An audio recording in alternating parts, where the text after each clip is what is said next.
Hello दोस्तों, जैसा कि आपको पता है ये है मालती का घर। मालती के घर अभी सब लोग सो रहे हैं। चलिए आगे की कहानी देखते हैं। चिंकी मिंकी सोना छत पर सो रहे हैं। हाँ, सुबह हो गई और मैं अभी तक सो रही हूँ। चलो उठती हूँ, गैया को चारा भी देना है। मालती खाट पर उठकर बैठ जाती है। अरे मैं तो पन्नू को भूल ही गई। पन्नू को रात में बहुत तेज बुखार था। जरा चेक करके देखती हूँ कि उसका बुखार उतरा कि नहीं। मालती पन्नू का माथा छूकर बुखार चेक करती है। पन्नू का बुखार तो उतर गया। रात में कितना रो रही थी। वो तो अच्छा हुआ कि घर में बुखार की दवा थी।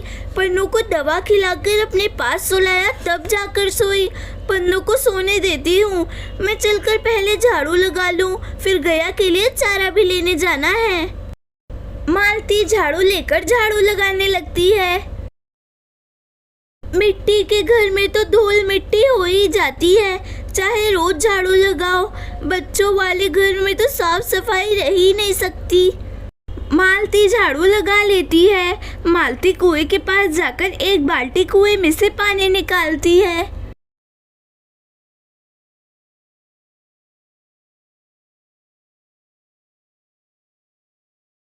सबके घर में नल लग गए हैं, एक मेरे घर और जुनिया काकी के घर ही नल नहीं लगा। जबकि गांव के प्रधान ने पिछले चुनाव में ही कहा था कि अगर मैं जीत गया तो आपके घर में नल लगवा दूंगा। प्रधान जी जीत भी गए, लेकिन अभी तक नल नहीं लगवाए। मालती बाल्टी लेकर गैया के पास आती है। मेरी गैया को प्यास लगी हुई है।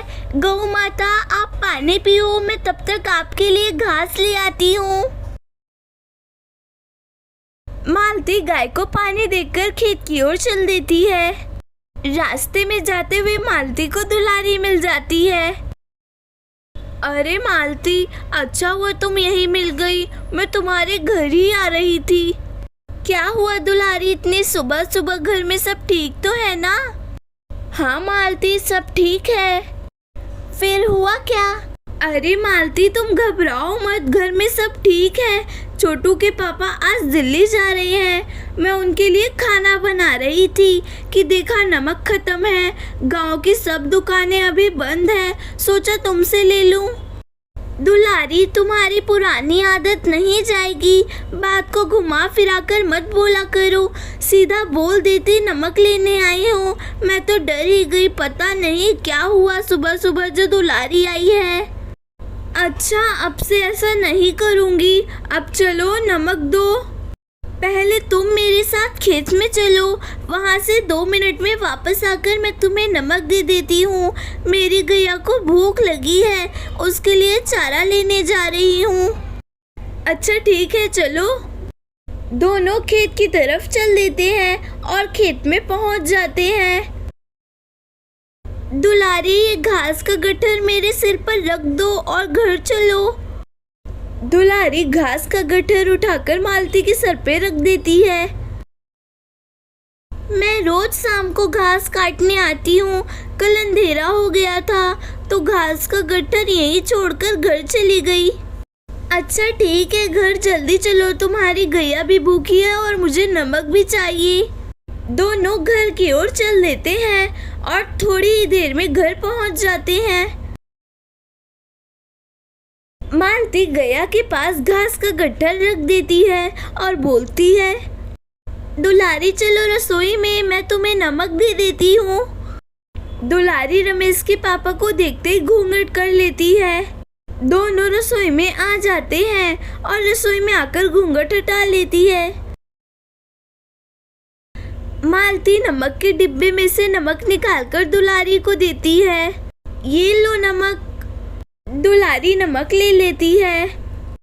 मुझे लगा खाट पर रमेश बैठा हुआ है और मैंने घूंघट भी नहीं किया। जब पास में आई तब देखा ये तो सोना के पापा हैं, तब जाकर घूंघट किया। सोना के पापा भी क्या सोचेंगे?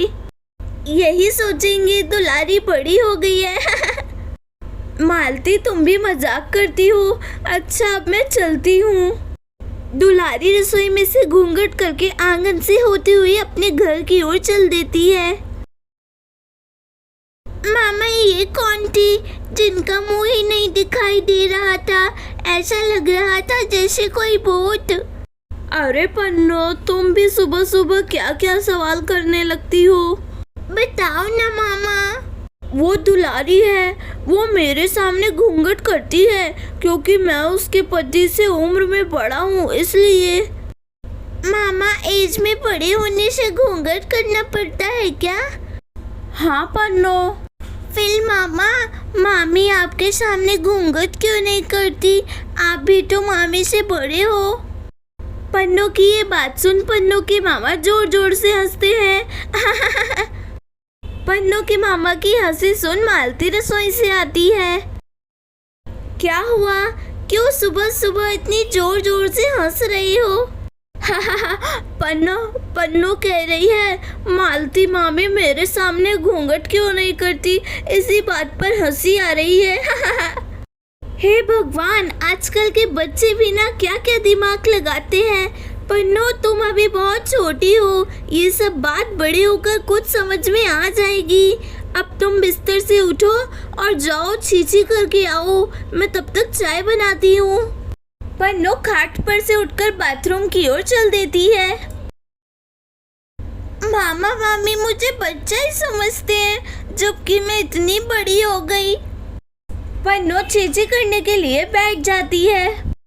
एक तो सुबह ही छींची क्यों लग जाती है, मुझे समझ ही नहीं आता।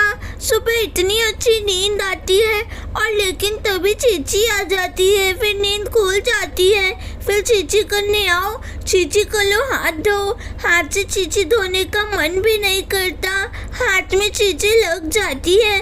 छींची मैं मामा को बोलकर अंग्रेजी टॉयलेट लगवा लेती हूँ, जिसमें छींची अपने आप धुल जाती है बटन दबाते ही। पन्नो अपने आप से बात करने में बिजी है। बाहर से उसके मामा गेट खटखटा रहे हैं। पन्नो जल्दी निकलो, मुझे भी छींची करनी है। अले लामले, मामा को भी छींची लगती है। पन्नो के मामा पन्नो की ये बात सुन लेते हैं और बोलते हैं मैं तो भूत हूँ ना जो मुझे छींची नहीं लगेगी। पन्नो मामा की बात सुन जोर जोर से हंसती है। दोस्तों, अगर आपको वीडियो पसंद आई हो तो वीडियो को लाइक करें और चैनल को सब्सक्राइब करना ना भूलें। Thanks for watching this video. Bye bye.